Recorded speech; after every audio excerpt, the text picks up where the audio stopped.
At my dad's retirement party, I asked him, "Do you like the house I bought you?" He blinked and asked me back, "What house?" My brother froze. I stood up, turned to my brother, and yelled, "Show me the deed now." "And my name is Evan. I'm 32, the eldest, the one who always lands on his feet. I'm an actor. Commercials, small parts on streaming shows, a couple of indie films that paid me in craft services, and exposure. I know which side is my good side. How to cry on cue and how to smile at casting directors who say you're great, but we're going in another direction. At home, my role is simpler. Fixer son. I book flights. I translate medical bills. I show up with takeout when the month runs long. Dad calls me kiddo even though I'm over 30. Mom says I act like a saint and laughs at her own joke. My younger brother, Liam, handles details. He's the spreadsheet guy, the one who loves a binder and a lanyard. He calls himself a real estate person, which is generous for someone who has never closed a deal without my money on the table. The night it blew up was Dad's retirement party. Paper lanterns, disposable cameras, a banner across the VFW stage. "Thank you, Frank." Dad hugged everyone till their ribs squeaked. I brought a framed photo of him at 20, grinning in a hard hat, and I couldn't stop smiling. During his speech, I raised my hand like I was 12. "Do you like the house I bought you?" I said. He blinked. "What house?" The room hiccuped. Conversation stalled. The DJ pretended to fix something on his board. I turned to Liam. He froze. His jaw clenched a fraction. Mom looked at the cake like it might answer for her. "What house?" Dad repeated, softer this time, like the words might bruise. I stood up, my chair legs screeching across the floor. "Show me the deed," I said to Liam. Now he tried to joke. "Evan, not here." "Here," I said, "because this is where Dad is. Because this is where the truth is supposed to live." Aunt Norrin sucked in a breath. Uncle Joe muttered, "Jesus." The DJ cut the music entirely. Even the ice in the punch bowl sounded loud. Liam's face did a thing I'd seen in auditions. A flicker, a switch, a choice. He smiled. "Sit down, man. You're making a scene." I looked at Dad. His hands were shaking, but his eyes were clear. "Son," and that was the trigger. A single word that felt like a key turning in a lock I'd been ignoring. The party didn't matter. The banner didn't matter. The disposable cameras didn't matter. I wanted the deed. I wanted the truth that should have come with it. It didn't start at the VFW hall. It started with smaller things. It always does.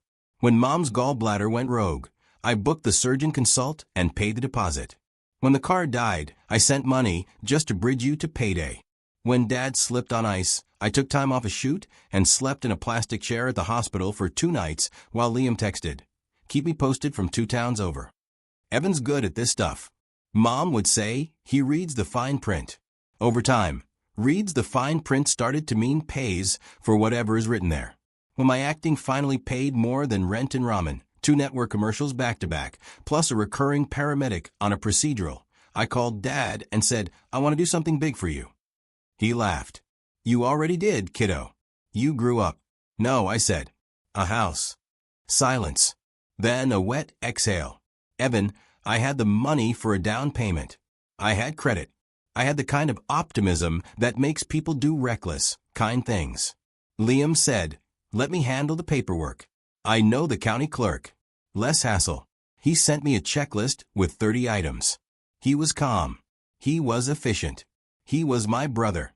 We looked at small places near their neighborhood. A 1-story with a ramp. 2 bedrooms.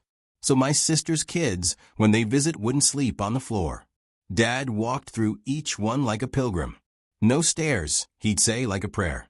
Mom ran her palm across countertops and whispered, "Imagine Thanksgiving." We chose a tan ranch with a pear tree in the yard. The seller was moving to Florida and wanted a quick close.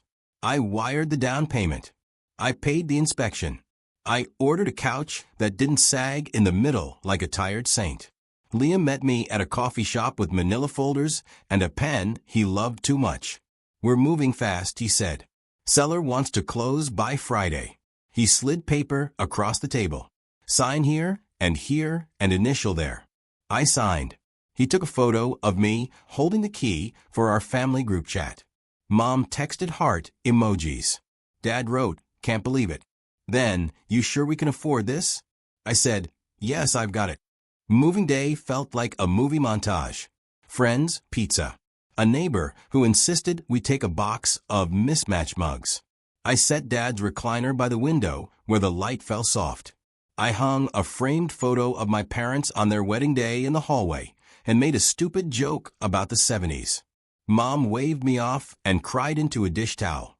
2 weeks later, the water company sent a bill addressed to tenant. Mom laughed and said, "Weird." It kept happening. Tenant, occupant, current resident. I asked Liam about it. He said, "It's normal until the deed records.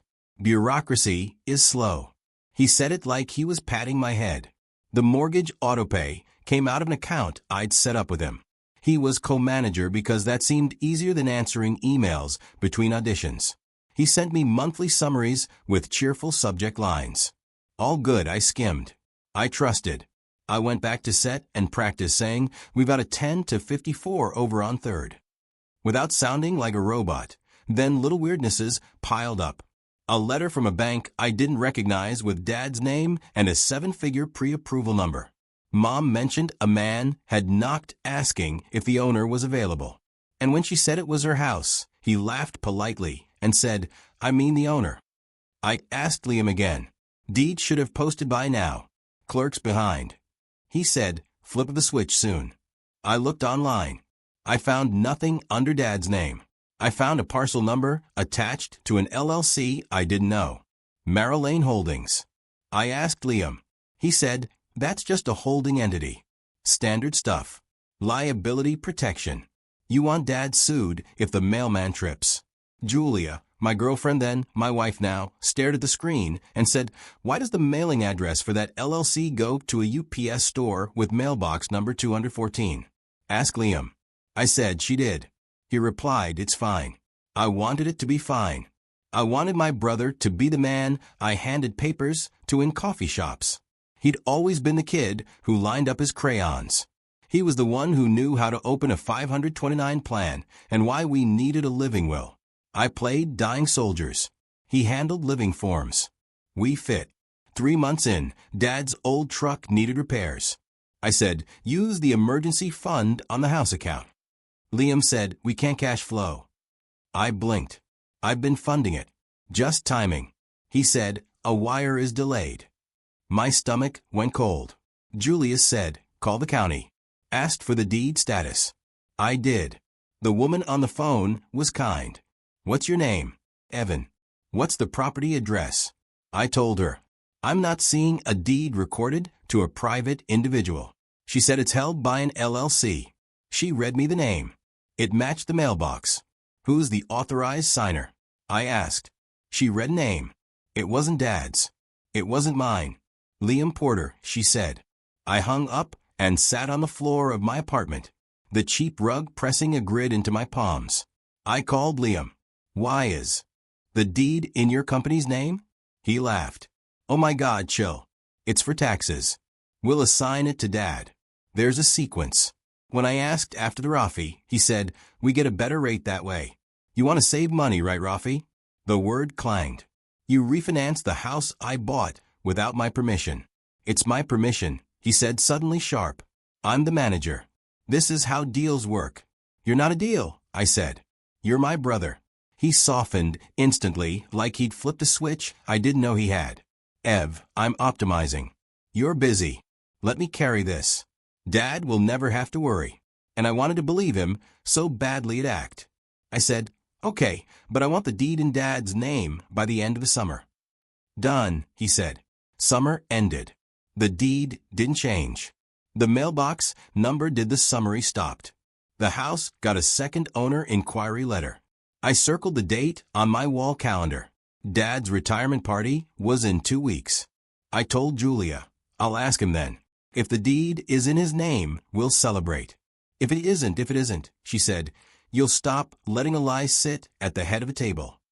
Back to the VFWH halogen lights, the banner, the silence that followed. "What house?" Show me the deed, I told Liam. He did the grin. Bro, take out your phone. I said, open the recorder. Walk me through it. Dad said, boys not boys. I said, eyes on Liam. 2 men, 1 deed. Mom's hand hovered over the cake knife like she could carve our problem into slices. Evan, you're embarrassing your father.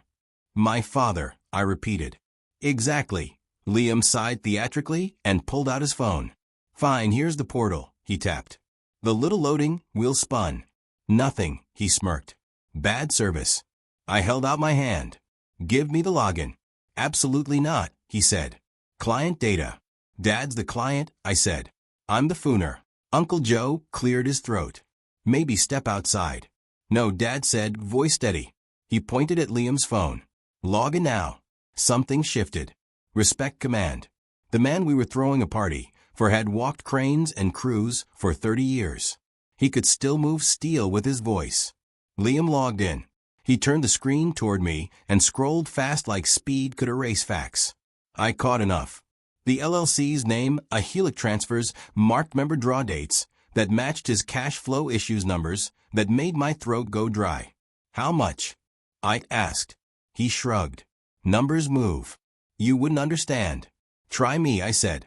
How much did you pull against Dad's house? He rolled his eyes. Our house. Dad's house.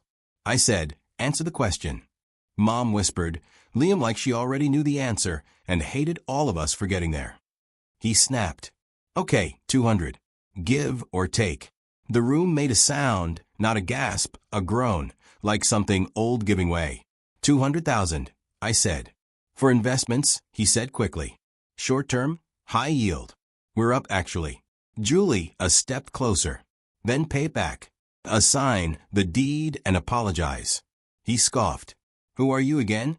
The person who will help Evan take this to a lawyer, she said. Mom clutched the knife. Don't bring outsiders into family business. I looked at Dad. Did you sign anything? He shook his head. Your brother said it was complicated. He said he had it. You gave him power of attorney, Mom said.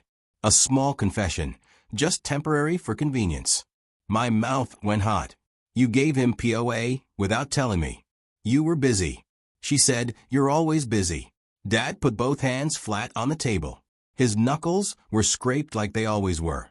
Liam, he said, fix this. I am fixing it. Liam shot back. But I can't if he thumb at me. Throws a tantrum in the middle of my timeline. I pulled a small stack of paper from my jacket. Screenshots printed, bank wires, emails, the parcel page with the mailbox address. I laid them beside the cake like another dessert. No more timelines, I said. Deed now, or I call the bank and the county and whoever else picks up when I say the word fraud. He laughed a short, mean sound. You won't. I took out my phone and dialed on speaker. The bank's fraud line rang. A woman answered. How can I help? Liam reached for the phone. Evan, I stepped back. Hi, I said. I'm calling to report suspected abuse of a power of attorney and possible fraud on a Helix tied to an LLC owning my parents' residence. The room held its breath. The woman asked for details. I gave them. Liam swore under his breath. Mom started to cry. Dad sat down hard like a man who had set down something heavy. When I hung up, I looked at my brother. This is the clean version, I said. The one where we fix it before handcuffs. He stared at me like he'd never seen me. You'd ruin me, he whispered. You did that, I said. I'm just turning on the lights. The DJ, bless him, quietly started a slow song like a towel over a broken glass. People pretended to dance. Aunt Naren hugged Mom. Uncle Joe steered Dad toward a chair. I put my hand on Dad's shoulder. I'll fix it, I said, and for once, it didn't feel like a trap. It felt like a job with steps and an end. Liam walked out. He didn't look back. The party limped on. We sang anyway. Dad cut the cake with hands that didn't shake. When he fed Mom a bite, she smiled through tears. Happy retirement, I said into his ear. Happy truth, he said back. Monday, 9 a.m. I was at a lawyer's office that smelled like paper and strong coffee. Julia sat beside me, legal pad ready. The attorney listened, didn't blink, and said, we start with 3 things. Revoke the POA, freeze the HELIC, record a notice of interest to stop title, funny business. He said, funny business? Like a surgeon saying tumor. We drove straight to the notary. Dad signed the revocation with a jaw like a set screw. Mom signed too, cheeks blotchy. The bank put a hold on the line after 10 minutes of me and the attorney tag teaming on the phone. The county clerk stamped our notice with a fact that still echoes in my head when I try to sleep. Liam called 13 times that day. I let them ring. He texted, "You're overreacting. Then you're killing a good deal. Then you're dead to me." I told the lawyer. He said, "Save everything." A forensic accountant, another phrase I learned that week, followed the money like a hound. The investments were crypto gambles, a speculative restaurant, and a coaching program that promised passive income for people who like to say mindset a lot. High yield, he'd said. High fantasy. We filed a civil action, breach of fiduciary duty, conversion, fraud. I signed my name on paper that felt heavy. Mom asked if we could handle it quietly. The lawyer said, "We are." Family opinions arrived like junk mail. Aunt Narain, blood is blood. Uncle Joe, make it right. A cousin I barely know. Bro, that's brutal. My sister texted, "You always wanted a spotlight. Congrats." Dad didn't say much. He came with me to meetings. He sat straight in chairs too small for him. He looked at the ledger like it was a map. He couldn't read. After we left the accountant's office, he said, "I taught you to share. I didn't teach you to be stupid." Then he put his hand on my neck like when I was 10 and Mr. Grounder. "You're not stupid," he added quickly.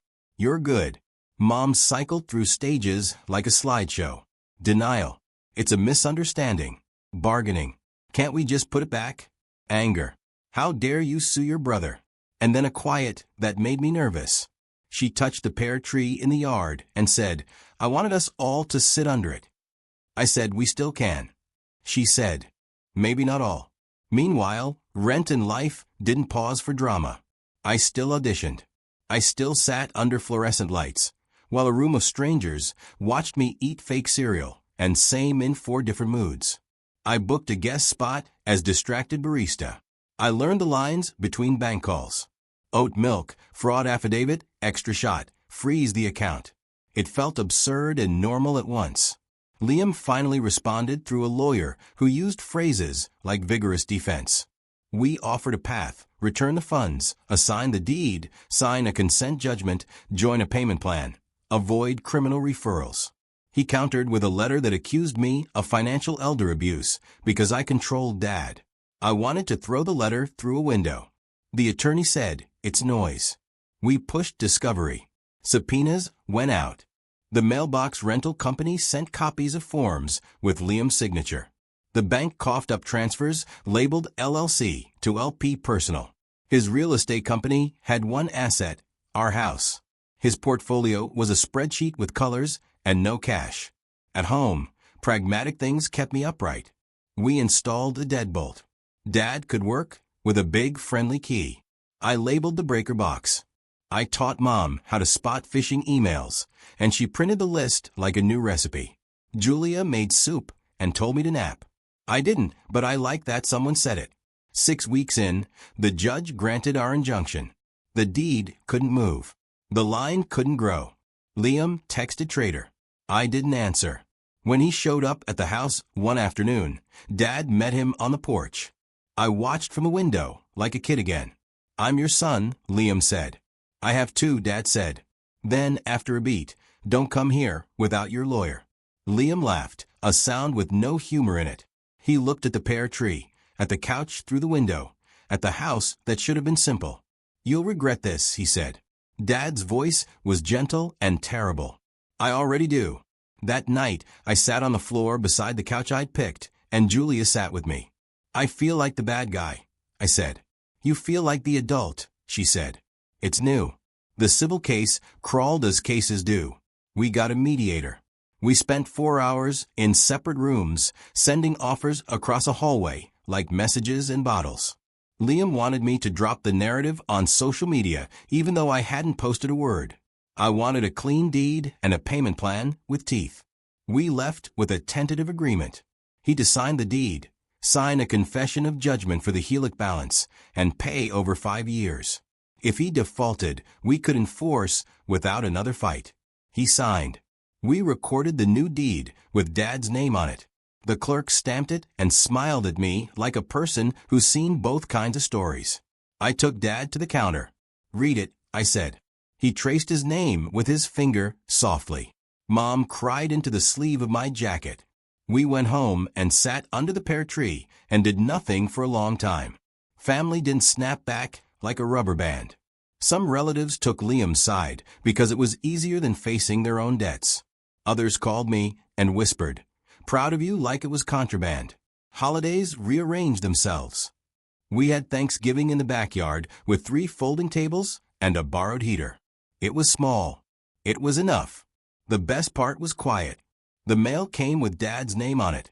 The water bill said owner. The bank app didn't surprise me. Mom texted pictures of the pear blossoms and nothing about money.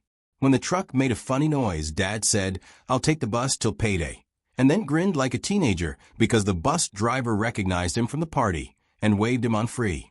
I put the framed photo of Dad in the hard hat on the mantel. He picked it up and said, "I had hair." I said, "You still do." He said, "Not like that." We laughed. Laughter felt like furniture we could sit on again. I didn't become a different person. I became the same person with boundaries. The headline is simple.